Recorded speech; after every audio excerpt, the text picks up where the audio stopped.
കേരളത്തിൽ തന്നെയാണ് എല്ലാ രാഷ്ട്രീയ പാർട്ടികളുടെയും നേതാക്കന്മാരുടെയും കണ്ണുകൾ. ദേശീയ നേതാക്കന്മാർ കൂട്ടത്തോടെ കേരളത്തിലേക്ക് വരുന്നു. കേരളത്തിൽ പ്രമുഖ താരങ്ങളെ അണിനിരത്തുന്നു. വരും ദിവസങ്ങളിൽ വലിയ പോരാട്ടത്തിൻ്റെതാകും. ഇതിനിടയിൽ പ്രധാനമന്ത്രി നരേന്ദ്രമോദിയുടെ എറണാകുളത്തെ റോഡ് ഷോയിൽ 1,00,000 പേർ പങ്കെടുക്കുമെന്ന വാർത്ത. അതിനോടൊപ്പം തന്നെ സഹായഹസ്തവുമായി സുരേഷ് ഗോപി വീണ്ടും വാർത്തകളിൽ ഇടം പിടിക്കുന്നു. ഇതിനിടയിൽ കൈപ്പേറിയ അനുഭവങ്ങൾക്ക് നന്ദി. സുരേഷ് ഗോപിയുടെ വിഷയത്തിനു ശേഷം റിപ്പോർട്ടർ അധികാരികൾ തന്നോട് പെരുമാറിയ രീതി വിവരിക്കാനാകില്ലെന്നും വാർത്തകളെന്ന് പറയുന്നത് മുതലാളിയെ വെളുപ്പിക്കാൻ വേണ്ടി ചെയ്യേണ്ട ഒന്നല്ലെന്നും റിപ്പോർട്ടർ ചാനലിൽ നിന്നും രാജിവെച്ച റിപ്പോർട്ടർ സൂര്യ സുജി പറഞ്ഞതും സോഷ്യൽ മീഡിയ ഏറ്റെടുത്തിരിക്കുകയാണ്. അങ്ങനെ കേരളത്തിലെ സോഷ്യൽ മീഡിയയിൽ സജീവ ചർച്ചകളാണ് രാഷ്ട്രീയവുമായി ബന്ധപ്പെട്ടും മാധ്യമങ്ങളുമായി ബന്ധപ്പെട്ടുമൊക്കെ. 2 ദിവസത്തെ സന്ദർശനത്തിന് സംസ്ഥാനത്തെത്തുന്ന പ്രധാനമന്ത്രി നരേന്ദ്രമോദി 16-ന് എറണാകുളത്ത് റോഡ് ഷോ നടത്തും. വൈകിട്ട് 6-ന് മഹാരാജാസ് കോളേജ് ഗ്രൗണ്ടിന് മുന്നിൽ നിന്നും ആരംഭിച്ച് ഹോസ്പിറ്റൽ റോഡ് വഴി എറണാകുളം ഗസ്റ്റ് ഹൌസിന് മുന്നിൽ സമാപിക്കുന്ന റോഡ് ഷോയിൽ ജില്ലയിൽ നിന്നും 1,00,000 പ്രവർത്തകർ അണിനിരക്കും. 16-ന് വൈകിട്ട് പ്രധാനമന്ത്രി കൊച്ചിയിലെത്തും. എറണാകുളം ഗസ്റ്റ് ഹൌസിൽ താമസിക്കുന്ന പ്രധാനമന്ത്രി 17-ന് രാവിലെ ഗുരുവായൂർക്ക് തിരിക്കും. ഗുരുവായൂർ ക്ഷേത്ര ദർശനത്തിന് ശേഷം സുരേഷ് ഗോപിയുടെ മകളുടെ വിവാഹ ചടങ്ങിൽ പങ്കെടുക്കും. തിരിച്ച് കൊച്ചിയിലെത്തുന്ന പ്രധാനമന്ത്രി 10 മണിക്ക് വെല്ലിംഗ്ടൺ ഐലൻഡിൽ കൊച്ചിൻ ഷിപ്പ്യാർഡിൽ 960 കോടി രൂപ ചിലവിൽ നിർമ്മിച്ച ഇന്റർനാഷണൽ ഷിപ്പ് റിപ്പയർ ഫെസിലിറ്റിയും 1,800 കോടി രൂപ ചിലവിൽ തേവരയിൽ നിർമ്മിച്ച പുതിയ ഡ്രൈഡോക്കും രാജ്യത്തിന് സമർപ്പിക്കും. 10:30-ന് എറണാകുളം മറൈൻ ഡ്രൈവിൽ BJP ശക്തി കേന്ദ്ര ഇൻചാർജുമാരുടെ സംസ്ഥാനതല യോഗത്തെ അഭിസംബോധന ചെയ്യും. സമ്മേളനത്തിൽ 7,000 പേർ പങ്കെടുക്കും. പ്രധാനമന്ത്രിയുടെ സന്ദർശനം വിജയിപ്പിക്കുന്നതിന് ജില്ലാ നേതൃയോഗവും നടന്നു. ഇതിനിടയിലാണ് സുരേഷ് ഗോപിയുടെ സഹായഹസ്തം വീണ്ടും ചർച്ചയാകുന്നത്.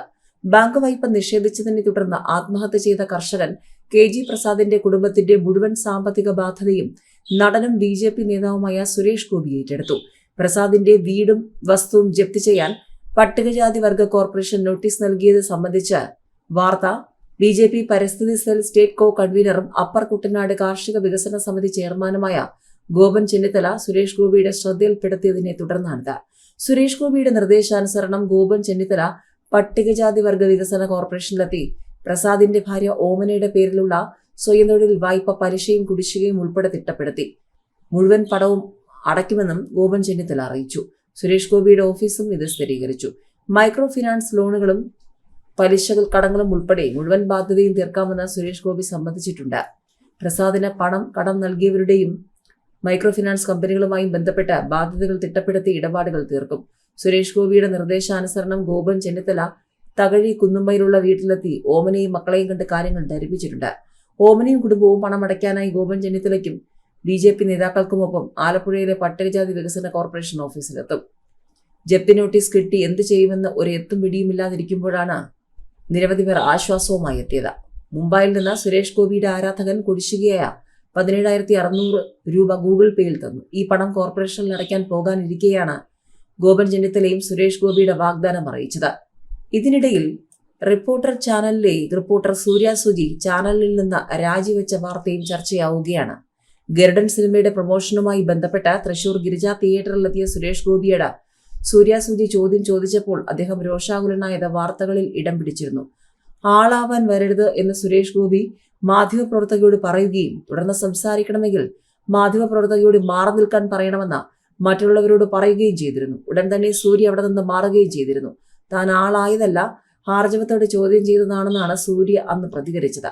സോഷ്യൽ മീഡിയയിൽ ഈ വിഷയത്തിൽ സമ്മിശ്ര പ്രതികരണങ്ങൾ ഉണ്ടാവുകയും ചെയ്തു.